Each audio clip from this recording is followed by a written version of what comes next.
छत्तीसगढ़ धरोहर के daily current news में आपका स्वागत है।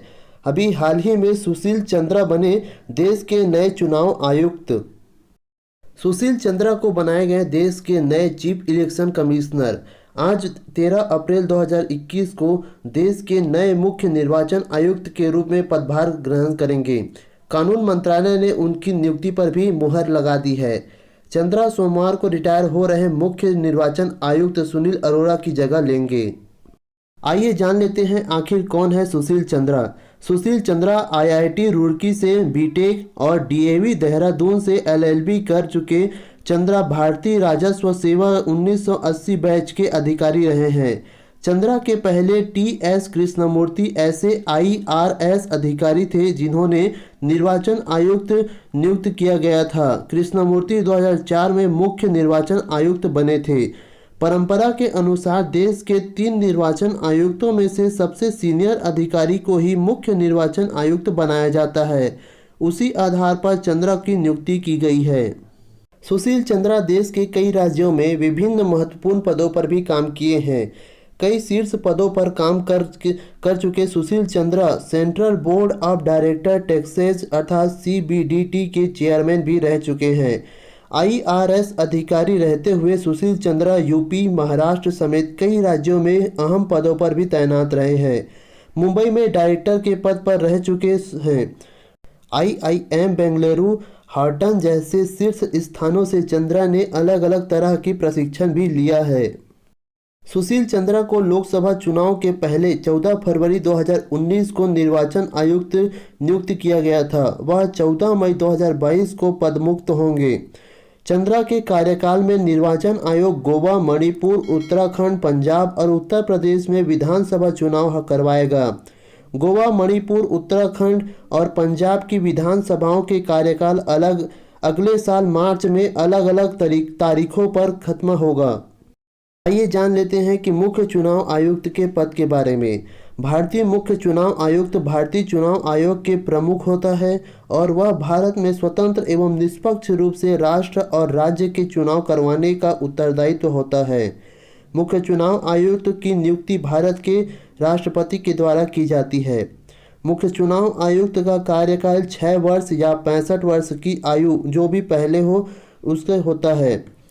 चुनाव आयुक्त का सम्मान और वेतन भारत के सर्वोच्च न्यायालय के न्यायाधीश के समान होता है और मुख्य चुनाव आयुक्त को संसद द्वारा महाभियोग पर राष्ट्रपति द्वारा हटाया जा सकता है। आइए जान लेते हैं भारत के निर्वाचन आयोग के बारे में।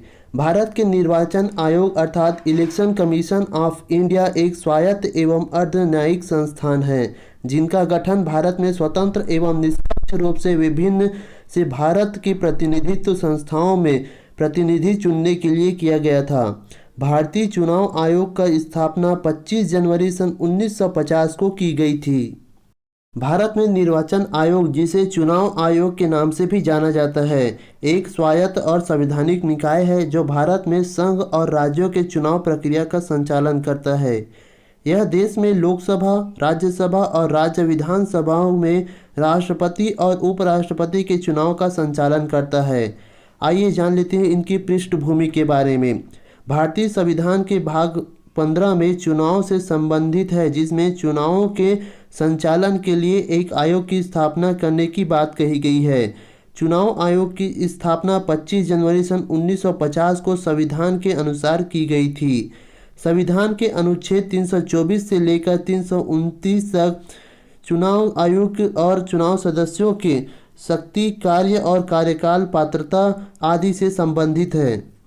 आइए जानते हैं कि संविधान में चुनावों से संबंधित अनुच्छेद के बारे में। अनुच्छेद 324 चुनाव आयोग में चुनावों के लिए निहित दायित्व, अधीक्षण और निर्देशन तथा नियंत्रण के बारे में है। अनुच्छेद 325 धर्म, जाति या लिंग के आधार पर किसी भी व्यक्ति विशेष को मतदान सूची में शामिल न करने और इनके आधार पर मतदान के लिए अयोग्य नहीं ठहराया जा सकता। अनुच्छेद 326 लोकसभा एवं प्रत्येक राज्य के विधानसभा के लिए निर्वाचन वयस्क मताधिकार के आधार पर होगा। अनुच्छेद 327 विधायिका द्वारा चुनाव के संबंध में सांसद के कानून बनाने की शक्ति दी गई है। अनुच्छेद 328 में किसी राज्य के विधानमंडल को इसके चुनाव के लिए कानून बनाने की भी शक्ति दी गई है। अनुच्छेद 339 में चुनावी मामलों में अदालत द्वारा हस्तक्षेप करने के लिए बारे में है। दोस्तों, यदि आप हमारे चैनल पर नए हैं तो हमारे चैनल को सब्सक्राइब कर हमें सपोर्ट करें। वीडियो अच्छा लगे तो ज़्यादा से ज़्यादा लाइक और दोस्तों में शेयर ज़रूर करें। वीडियो के PDF डाउनलोड करने के लिए ज्वाइन कीजिए हमारे Telegram channel @CGPSC exam. Video के अंत तक बने रहने के लिए धन्यवाद।